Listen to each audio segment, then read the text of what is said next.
Bien-aimés dans le Seigneur, bonjour. Gloire soit rendue à Dieu, le Maître de tous les jours. Son nom c'est Jéhovah. Son nom c'est Jéhovah Jireh, Jéhovah Rapha, Jéhovah Nissi, le Père de la vérité, le Père de toute grandeur, le Père d'amour. Aujourd'hui, c'est votre frère Bifoulou qui va vous parler un peu, exhorter pour une durée de 30 à 35 minutes. Tout se passe par la grâce. Alors avant de commencer, nous nous laissons entre les mains du Seigneur. Prions le Seigneur. Père de grâce, Père de bonheur, nous nous voici au-devant de vous pour vous dire merci. Pour nous avoir choisis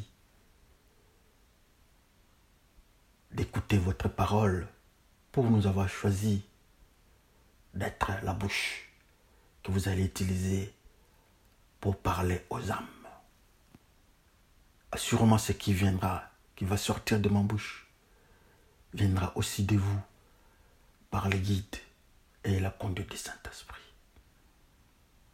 Aide ceux qui vont entendre, nous tous que nous sommes capables d'assimiler, écouter, entendre, assimiler et obéir à cette parole. Merci Seigneur Jésus-Christ pour tout ce que tu as fait à la croix. Par le nom de Jésus-Christ, Père, nous te glorifions. Nous disons Amen. Bien-aimés dans le Seigneur, shalom encore. Ça nous fait du bien, ça fait un peu longtemps. Aujourd'hui, nous sommes le dimanche 26 janvier 2020. Comme je vous ai dit, votre frère Bifoulou du ministère de l'Armée bleue. Nous allons intituler notre message de ce jour les baptisés. Alors, les baptisés, notre exhortation de ce jour a 3 petits textes. Le premier texte que nous avons, c'est dans Luc. Même les 3 textes que nous allons lire, c'est toujours dans Luc 3. Mais ça, nous commençons avec Luc 3, au 7e jusqu'au 8e verset. Je peux répondre, Luc 3, au 3e chapitre, du 7e jusqu'au 8e verset. Lisons par le nom de notre Seigneur Jésus-Christ. Il disait donc à ceux qui venaient en foule pour être baptisés par lui: race de vipères, qui vous a appris à fuir la colère et à venir? Produisez donc des fruits dignes de la repentance, et ne vous mettez pas à dire en vous-même: nous avons Abraham pour père, car je vous déclare que de ces pierres Dieu peut susciter des enfants à Abraham. Amen.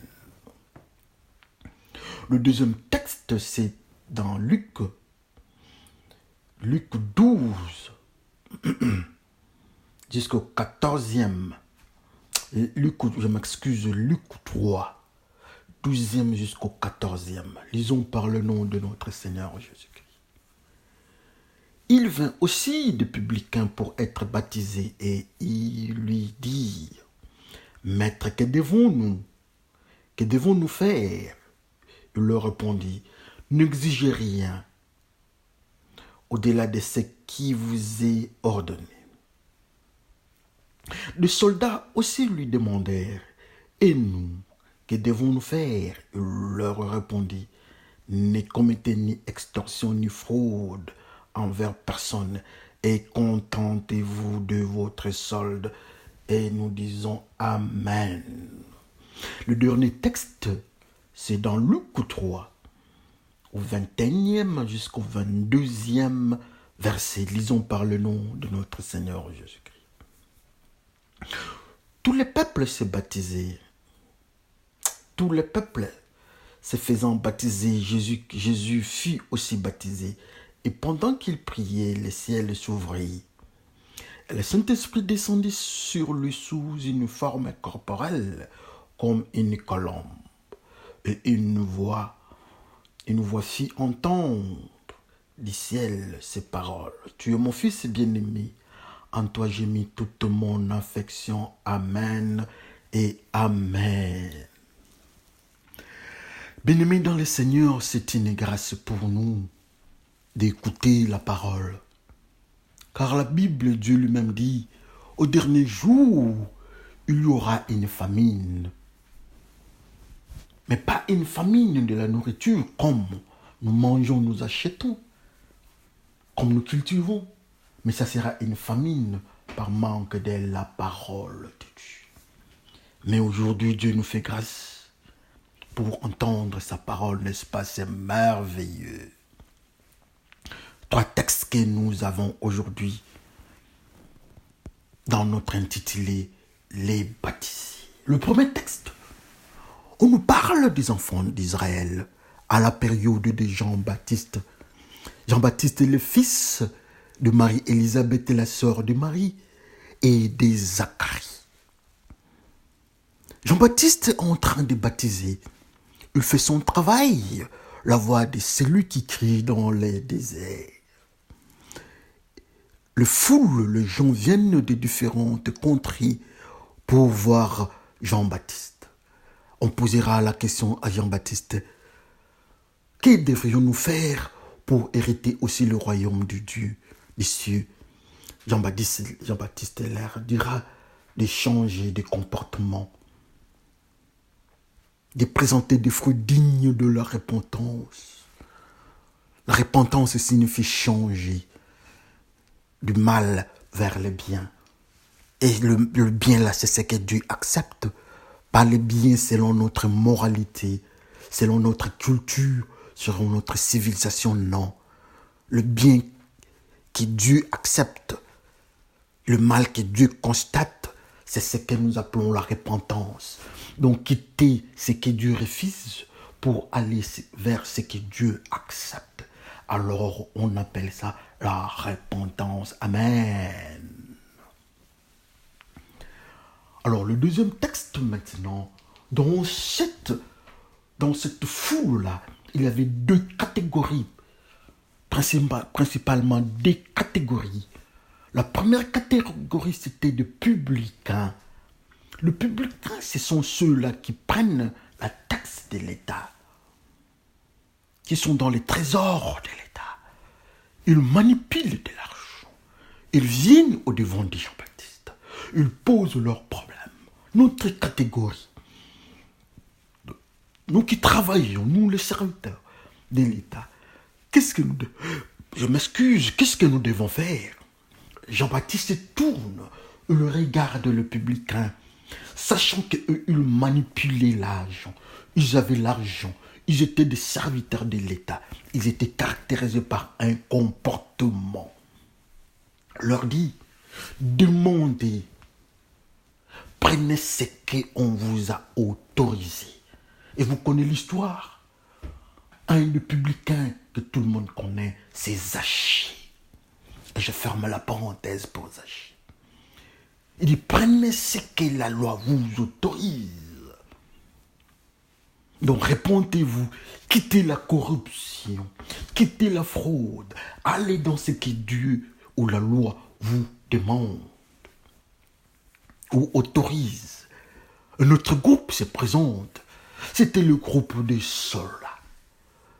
Il se présente au devant des serviteurs de Dieu, Jean-Baptiste. Il pose la question, alors nous autres, nous qui sommes les hommes en armes, nous qui prenons les armes, qu'est-ce que nous devons faire? Jean-Baptiste tourne et dit non, il n'y a pas de problème. Vous savez ce que vous faites. Vous savez comment est-ce que vous vous comportez. Vous êtes dans des extorsions. Vous êtes dans la fraude. Prenez ce que la loi aussi vous autorise. Ne prenez rien de surprise. Il ne faut pas aller extorquer les gens. Et il a parlé aux hommes en armes. Alléluia. Le troisième texte, c'est notre Seigneur, notre Maître, Emmanuel, Jésus-Christ, le Fils physique de Marie et de Joseph. De l'autre côté, lui aussi il vient pour se baptiser. Il descend dans l'eau. Tous d'abord dans l'eau. Alors quand il est sorti, un phénomène qui se passe, voilà, l'Esprit de Dieu descend sur lui. C'est la colombe qui se pose en lui. Et simultanément, il y a une voix. C'est la voix de Dieu. C'est mon fils bien-aimé, en qui j'ai mis toute mon affection. Ça, c'est Dieu qui déclare la colombe sur le Seigneur Jésus-Christ. N'est-ce pas, c'est merveilleux? Et nous tous, nous disons gloire à Dieu. 3 textes dans notre intitulé de ce jour, les baptisés. Jean-Baptiste, l'homme de Dieu. Jean-Baptiste, l'envoyé de Dieu. Il vient dans le monde des humains. Le premier constat, il se retrouve devant les enfants d'Israël. Il le largue. Il dit quelque chose, race de vipères. Pourquoi Jean-Baptiste utilise directement ce terme face aux enfants d'Israël? Il dit, vous êtes la race de vipères. Vous êtes de la descendance des vipères. Pourquoi? Oh, nous savons très bien que la vipère, c'est les serpents. Quand nous voyons les serpents, nous voyons la méchanceté des serpents, la malignité des serpents, et nous rentrons au jardin d'Adam. Qu'est-ce que le serpent a fait? Le serpent est venu avec le mensonge. Qu'est-ce que le serpent a fait? Le serpent est parti pour tenter notre Seigneur Jésus-Christ. Qu'est-ce que le serpent a fait? Le serpent est l'accusateur. Mais voilà, cet homme de Dieu, Jean-Baptiste, dit aux enfants d'Israël qu'ils étaient la race des vipères, pour dire encore qu'ils étaient de la descendance du serpent. Donc, ils ne sont pas enfants de Dieu. Mais quand on regarde ces peuples, on dit que non, ce sont les enfants d'Israël. Mais Jean-Baptiste présente leur identité spirituelle. Vous êtes de la race des serpents, des vipères, les enfants de Dieu, des serviteurs de Dieu. Au devant de Dieu, ce ne sont que les enfants du diable. Des fois, c'est parmi nous aussi. Des fois, c'est ce qui se passe avec nous dans des églises. Nous venons, nous chantons, nous glorifions Dieu, nous pleurons, nous donnons des offrandes, nous donnons des aumônes, nous gênons, nous faisons tout ce que nous pouvons faire. Et même devant nos bâtiments, il y a deux croix. C'est l'église, c'est le pasteur, c'est l'ancien, c'est les diacres, c'est l'apôtre, le berger, c'est le prophète, l'évangéliste, le docteur, et tout ce que vous connaissez de ce qui se passe dans le peuple de Dieu, sur cette terre, au devant des humains. Mais quand nous prenons maintenant notre identité au devant de Dieu, des fois, il y a à avoir peur. Jean-Baptiste dit aux enfants d'Israël, dit aux chrétiens, vous êtes la race des vipères. Alors quand nous venons, nous autres, devant de Jean-Baptiste, qu'est-ce que Jean-Baptiste dira de nous autres? Est-ce qu'il ne dira pas que nous sommes de la même race de vipères? Mais pourquoi Jean-Baptiste, si Jean-Baptiste doit nous taxer, doit nous appeler enfants, ou bien souches, ou bien les enfants de serpents, ou bien race de vipères, ce n'est pas à cause de notre comportement. La Bible nous dit que le diable, le serpent est le père du mensonge. Peut-être aussi dans notre génération, dans des églises, il y a aussi le mensonge. Le mensonge dans l'église est présent sous plusieurs formes aussi. Là où Jean-Baptiste nous appelle à la repentance. Dans les églises, nous avons tordu la parole de Dieu. Nous avons changé. Dieu dit, la prière d'un pécheur est une abomination. Dieu refuse de prendre même l'offrande. Dieu refuse de prendre le sacrifice de quelqu'un qui est dans la saleté des péchés. Mais cette fois-ci, dans nos églises, quand nous partons là-bas, nous ne parlons pas de la sainteté. Nous ne parlons pas de la crainte de Dieu. Nous ne parlons pas de la repentance, nous parlons de la bénédiction matérielle, nous parlons des voyages, nous parlons de la philosophie, nous parlons même du yoga dans l'église. Nous parlons de tout ce que nous pouvons dire, sauf de la crainte de Dieu que Jean-Baptiste est en train de dire. Alors, au devant de Jean-Baptiste, assurément, nous sommes de la race de vipères. Quel malheur! Oh, souvenez-vous, les baptisés. Ils viennent au devant de Jésus-Christ, de Jean-Baptiste, je m'excuse. Ils disent au Jean-Baptiste, nous sommes des publicains. Nous manipulons l'argent. Nous avons l'argent en main. Et Jean-Baptiste tourne, il comprend le code spirituel de publicain. Qui est un publicain spirituellement? Si je prends d'abord, pour ouvrir une petite parenthèse, un publicain, c'est quelqu'un qui manipule l'argent. Oh, dans le mystère spirituel et l'argent, c'est le bon serviteur ou un mauvais maître et un mauvais maître. Le mauvais maître, c'est le diable. Je pars dans une autre dimension. Je ne parle pas de l'argent dans nos banques, je ne parle pas de ça, mais je veux qu'on aille à une autre dimension. Un publicain dans le monde spirituel, c'est celui qui a l'argent en sa main. C'est celui qui a les diables dans sa main. C'est celui qui a le mauvais maître dans sa main. Entre autres, Judas. Je vais vous donner un exemple. La Bible nous dit que Judas manipulait l'argent, il gardait l'argent dans sa main. Judas était un serviteur de Dieu. Il gardait l'argent entre sa main. C'est lui qui était le trésorier de Jésus-Christ. Je m'invirgule. Et il était aussi voleur.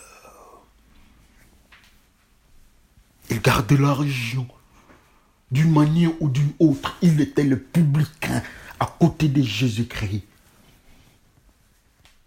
Et vous allez vous souvenir.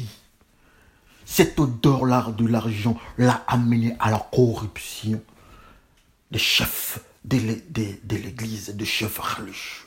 Il était corrompu parce qu'il aimait l'argent. Un publicain, c'est celui qui est le maître, le mauvais maître, le diable. Un publicain, c'est celui qui est à côté du diable, qui manipule l'argent, qui a la marque de César. On pose la question sur cette pièce, à qui l'effigie? On dit c'est César. Oh, César, c'est l'autorité romaine qui gérait les enfants d'Israël. L'autorité romaine ne représente pas Dieu, ça représente l'autorité du monde, donc les diables. Mais entre les mains des publicains, il y avait l'effigie de César, il y avait l'argent, il y avait le roi du monde. C'est ce que des fois on voit dans des églises. Je ne parlais pas de l'offrande dans des églises, mais je parle de la marque du diable. Le publicain, quand vous regardez, on trouve l'argent entre leurs mains. On trouve l'effigie de César, qui est l'autorité de ce monde, ou les diables. Alors quand on vient vers nous dans nos mains, qu'est-ce qu'on trouve? On trouve la marque de Jésus-Christ ou bien on trouve la marque de César? Jésus-Christ dit lui-même, à César ce qui est à César et à Dieu ce qui est à Dieu. Alors, nous autres, quand on nous regarde, on trouve le publicain, la marque du publicain ou de César entre nos mains, ou bien on trouve Jésus-Christ entre nos mains. Oh, souvenez-vous, les baptisés. Les publicains sont venus au devant de Jésus-Christ. On le plonge dans l'eau. Ils acceptent. Nous devons laisser César. Ils acceptent. Nous devons laisser l'argent. Ils acceptent. Nous devons laisser les mauvais maîtres. Ils acceptent. Nous devons quitter le monde. Jean-Baptiste dit, c'est une très bonne chose. Alors venez, je vais vous baptiser. Ils entrent, ils le mettent dans l'eau. Ils laissent la saleté du monde dans l'eau. Ils laissent le péché dans l'eau. Ils laissent la méchanceté dans l'eau. Ils laissent la corruption dans l'eau. Ils laissent la violence vers la femme, à la femme dans l'eau. Ils laissent l'avortement des femmes dans l'eau. Ils laissent le tribalisme dans l'eau. Ils laissent tout ce qui pouvait marquer le visage de Satan entre dans leurs mains. Ils laissent ça dans l'eau. Quand ils sont sortis des nés des nouveaux. Ils sont sortis des repentis. Ils ont changé de vie. Ils ont laissé le monde des péchés, le monde de publicains, le monde de la méchanceté. Ils sont devenus des nés des nouveaux. Alléluia. Les baptisés. Ils sont baptisés. Ils ont changé. Souvenez-vous. Nicodème pose la question à Jésus-Christ. Comment pourrais-je avoir le royaume? Comment avoir le royaume des cieux? Il dit, il faut naître de nouveau. Voilà ces gens ici, au devant de Jean-Baptiste, ils sont entrés dans le principe des eaux spirituelles. Ils ont laissé les péchés, la méchanceté.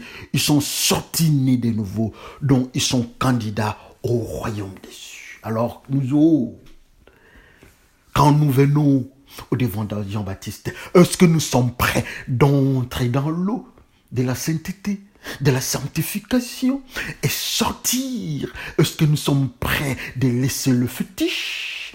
Nous sommes prêts de laisser la magie? Nous sommes prêts de laisser la prostitution, la corruption dans des bureaux de l'État?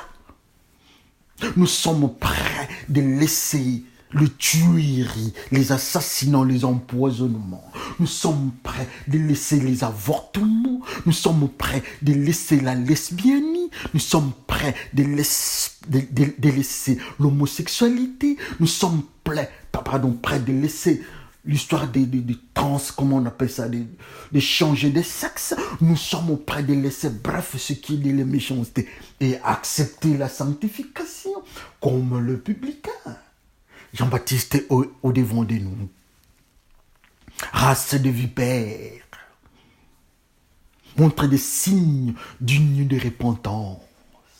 Jean-Baptiste parle dans notre cœur. Son nom, c'est la parole de Dieu qui nous parle. Et voilà ces peuples, les publicains sont entrés, ils sont devenus des nés de nouveau. N'est-ce pas? C'est merveilleux. Oh, les baptisés. Un autre groupe vient, c'est le groupe des soldats. Les soldats viennent, il y avait des commandos, il y avait des bérets rouges, il y avait des bérets verts, il y avait des parachutistes, il y avait des unités spéciales, il y avait tout le monde dans cet environnement-là. On vient au devant de Jean-Baptiste avec de sacs d'eau, avec des armes sophistiquées, avec des bombes. Jean-Baptiste regarde, dit, écoutez, vous êtes caractérisé par des extorsions. Vous voulez être enfant de Dieu, mais laissez alors le péché. Laissez les extorsions. Parlons un peu de cela. La Bible nous dit que nous qui sommes enfants de Dieu, nous sommes mis à part pour Dieu, nous sommes de l'armée de l'Éternel. Nous qui sommes enfants de Dieu. Assurément, ceux qui sont aussi du côté du diable, ils sont aussi une arme du diable. Le jour du Seigneur, on nous dit que le monde, l'armée du diable, viendra pour faire la guerre au Seigneur. Ce sont ces individus-là qui sont caractérisés dans le péché. L'armée, ce sont ceux qui sont caractérisés. Ou bien nous sommes une armée de Dieu, ou bien nous sommes une armée du diable. Je m'excuse pour ceux qui sont de l'armée de Dieu. Il y a dans le livre des Éphésiens, de Galates, on nous parle des armes spirituelles, je crois que c'est dans Galates. On nous parle des armes spirituelles. On nous représente les armes, donc nous sommes une armée. Alors, si nous sommes une armée, les enfants de Dieu, assurément les enfants du diable, c'est aussi une armée. Ils sont une armée, mais sous la conduite, sous le comportement, sous le manière du diable. Ceux qui sont des enfants de Dieu, qui ont les armes spirituelles. Dans le livre d'Éphésiens, je crois 5, on nous parle des armes spirituelles. Dans Galates, on parle des fruits du Saint-Esprit. Mais parlons un peu des armes spirituelles pour les enfants de Dieu. On nous dit que nous devons avoir pour casque les saluts. Nous devons avoir l'épée comme la parole pour la parole de Dieu. Nous devons avoir les sandales, les ailes d'annoncer l'évangile. Nous devons avoir pour ceinture la vérité. Et nous devons avoir la foi. Ça, ce sont les armes qu'on nous présente. Les armes spirituelles. Quand on nous dit que nous devons avoir, par exemple, les ailes d'annoncer l'évangile de paix et de justice, ça c'est pour les enfants de Dieu. Mais alors, ceux qui sont de l'armée du diable, ils ont les ailes d'annoncer quoi?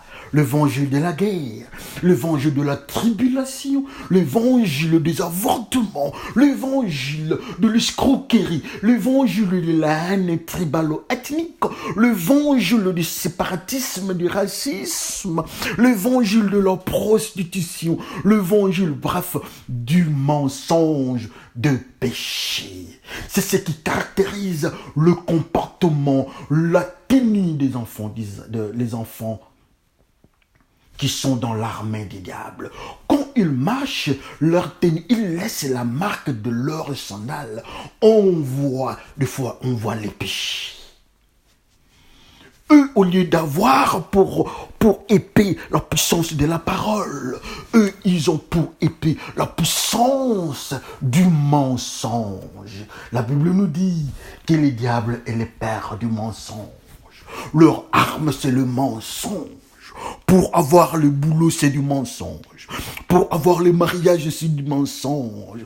Pour être président, pour être député ou parlementaire, c'est du mensonge. Pour acheter, c'est du mensonge. Bref, ils sont sous contrôle du père du mensonge, donc les diables. Ça, c'est leur épée. La Bible nous dit que nous devons avoir pour ceinture la vérité. Mais eux, ils n'ont pas la vérité. Ils ont le mensonge. Je vais raconter une petite histoire.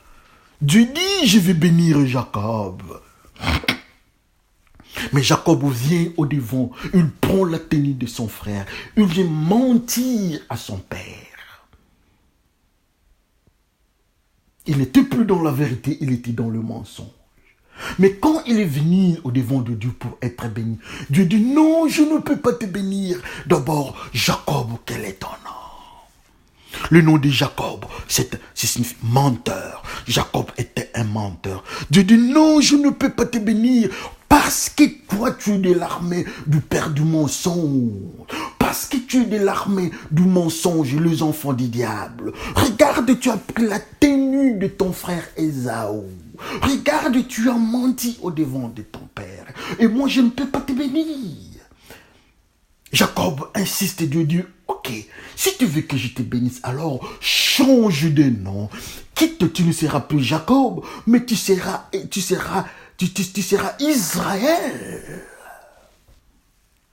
Dans le même principe, c'est comme les enfants du diable. C'est comme ceux qui sont dans le mensonge.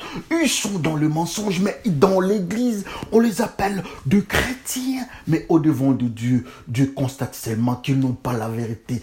Ils sont dans le mensonge. Et Dieu ne peut pas les bénir. Ils sont encore Jacob. Que Dieu nous aide à comprendre ces phénomènes. Mais quand ils sont venus au devant de Jean-Baptiste, ils sont entrés dans l'eau qui représente la parole de Dieu. Ils ont accepté l'évangélisation. Ils ont accepté Jésus-Christ Quand ils sont sortis, le mensonge se transforme en vérité. Ils ont laissé la ceinture du mensonge. Ils ont laissé les noms de Jacob. Ils sont devenus Israël. Ils ont laissé les noms de Saul. Ils sont devenus Paul. Ils ont laissé les noms de Sarai. Ils sont devenus Sarah. Ils ont laissé les noms d'Abraham. Ils sont devenus Abraham. Alors nous autres, quand nous sortons des eaux de baptême, nous quittons Abraham et nous devenons qui? Nous restons toujours Abraham. Nous continuons à donner toujours des Ismaël. Alors nous n'avons pas changé. Si nous sommes Sarai, est-ce que nous allons toujours continuer à donner des conseils pour que Abraham reste de couche avec Agar? Alors nous n'avons pas changé. Si nous, après avoir été baptisés spirituellement, nous sommes toujours seuls, continuer à tuer, à persécuter l'église, nous n'avons pas changé. Si nous sommes la même personne d'hier et dans l'église, nous n'avons pas changé. Nous ne présentons pas les signes de la repentance. Mais les soldats qui sont venus, ils sont entrés dans l'eau, ils sont sortis des nez des nouveaux, ils étaient des soldats Abraham, ils ont laissé les principes d'Ismaël, ils sont devenus Abraham, ils ont donné pour produit, ils ont donné Isaac le nouveau produit. Ils étaient Sarai autrefois, ils ont changé les eaux des baptêmes, elles ne sont plus Sarai, on est devenu Sarah et on donne naissance à Isaac. On était autrefois seul dans le péché, on entre dans le principe de la repentance, on présente le fruit digne de la repentance, on voit Jésus-Christ, on devient Paul, on laisse les péchés, on laisse le mensonge, on était Jacob dans le mensonge et on est devenu Israël. Alors nous autres, quand nous arrivons à avoir des enfants hors mariage, nous qui sommes des papas, nous allons continuer ou bien nous allons arrêter pour être des nés de nouveau. Nous autres étant secrétaires, la maman secrétaire, quand nous partons dans le bureau, nous sommes la concubine ou bien la femme ou bien la maîtresse du patron au bureau. Nous allons continuer dans cette vie-là ou bien nous allons nous repentir et laisser cette vie-là. Nous autres qui prenons les salaires, qui abusons des salaires des autres, nous ne voulons pas donner les salaires des autres. Alors quand nous allons changer, quand nous allons entrer dans le principe de la crainte de Dieu, nous allons rester la même personne qui continue à prendre les salaires des gens, mais pas payer les autres, ou bien nous allons payer normalement ceux qui doivent recevoir leur salaire. Que chacun regarde sa vie. Oh, le baptisé. Que chacun regarde sa vie. Que chacun regarde sa vie. Que chacun regarde sa vie là où il est. Qui es-tu? Tu es publicain? Tu es soldat? Oui, le publicain qui manipule de l'argent, le soldat qui sont dans le mensonge, qui sont dans l'armée du diable, tous dans l'eau, baptisés spirituellement, ils ont produit le fruit, ils ont présenté le fruit de la repentance. Alors nous autres,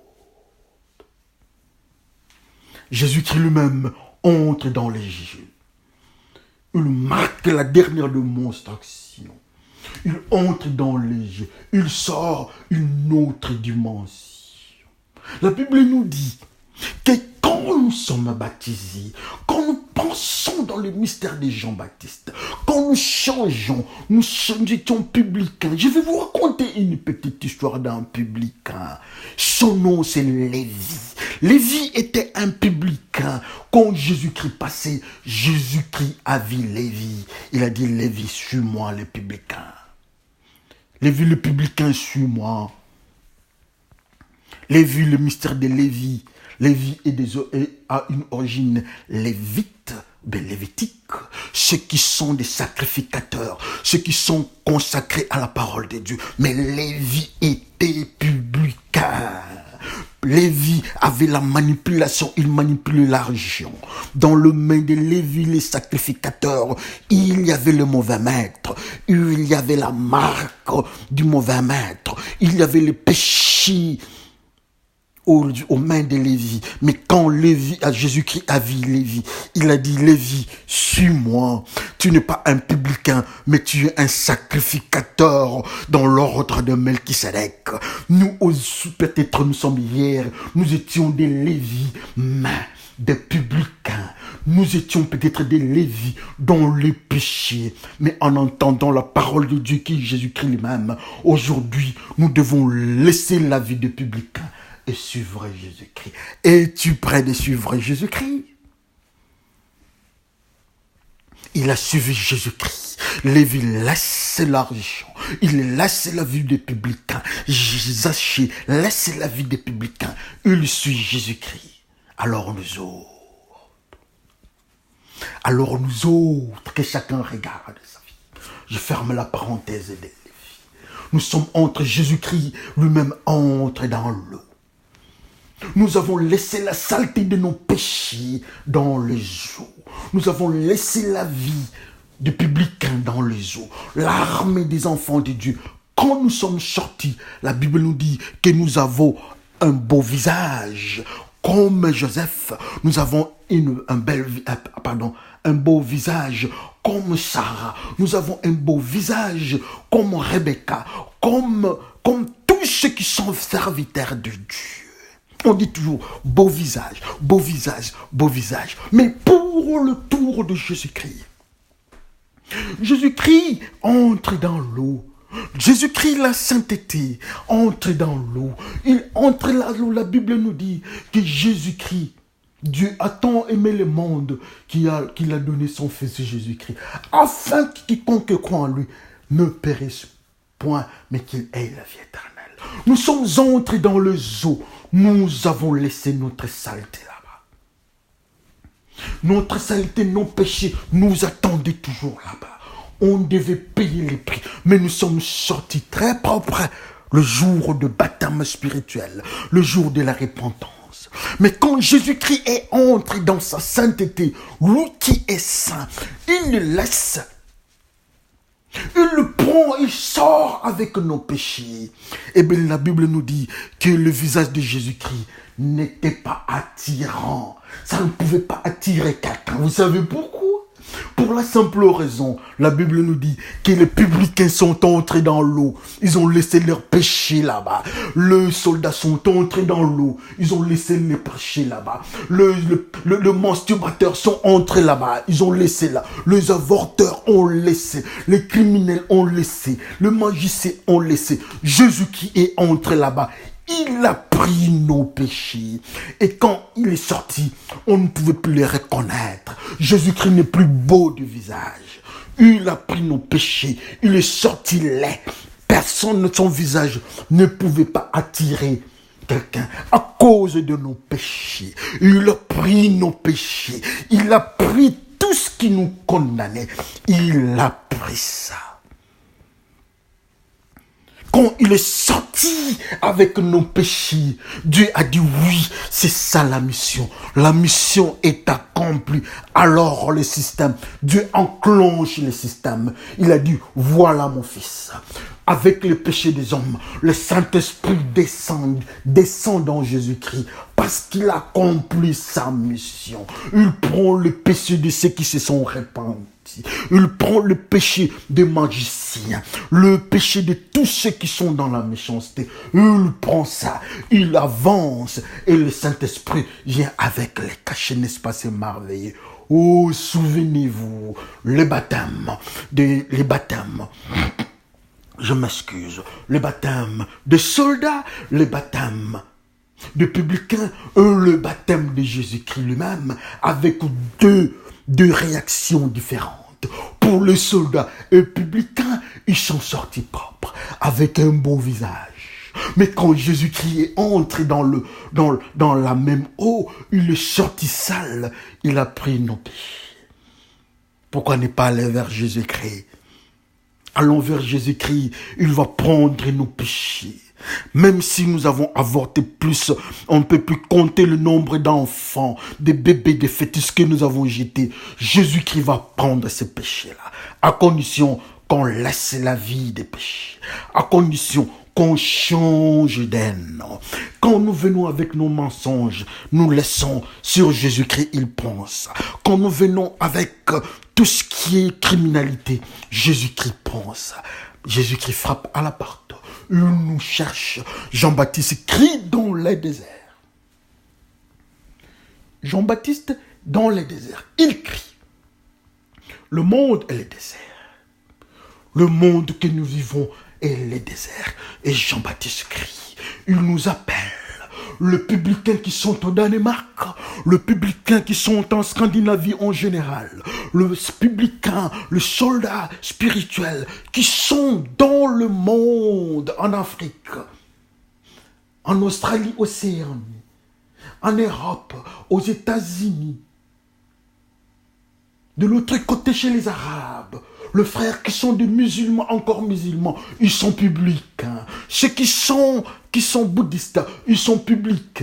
Ceux qui sont encore dans les bails, ils sont publics. Ceux qui sont dans le tribalisme, ils sont publics.